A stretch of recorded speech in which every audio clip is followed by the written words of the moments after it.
PYQ from the Civil Services exam conducted in 2020. Which of the following categories of fundamental rights incorporates protection against untouchability as a form of discrimination? तो नीचे दिए गए कई अधिकार है जैसे कि right against exploitation, right to freedom, right to constitutional remedies and right to equality. हमें ये बताना है कि इनमें से कौन सा अधिकार अनटचेबिलिटी के अगेंस्ट जो प्रोटेक्शन दी जाती है उसको इनकॉर्पोरेट करता है। जो हमारे कॉन्स्टिट्यूशन में फंडामेंटल राइट्स है जो कि इक्वालिटी पर आधारित है, उनमें कई सारे आर्टिकल्स आते हैं। जैसे आर्टिकल 14, ये एक आर्टिकल है जो इक्वालिटी को प्रमोट करता है। Article 14 equality before law. ऐसे ही कई सारे आर्टिकल्स हैं हमारे कॉन्स्टिट्यूशन में जो कि इक्वालिटी पर आधारित है, जैसे कि आर्टिकल 15, 16, 17 और 18। आर्टिकल 15 कहता है prohibition of discrimination on the grounds of religion, race, caste, sex और place of birth।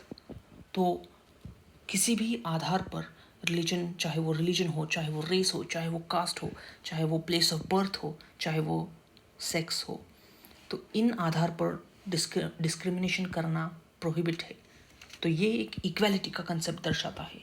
ऐसे ही आर्टिकल 16 भी एक इक्वालिटी का कंसेप्ट दर्शाता है। Equality of opportunity in the matters of public employment. Public employment में इक्वालिटी हो, ये दिखाता है आर्टिकल 16। आर्टिकल 17 ये अबॉलिश करता है अनटचेबिलिटी को, जो कि हम इस क्वेश्चन में पूछा गया है।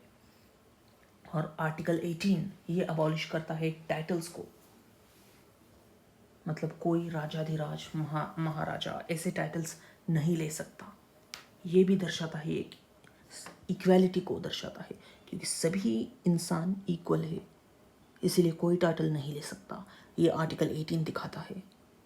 तो ये सब इक्वालिटी को दर्शाते हैं। और आर्टिकल 17 भी इसी इक्वालिटी के अंडर में आता है।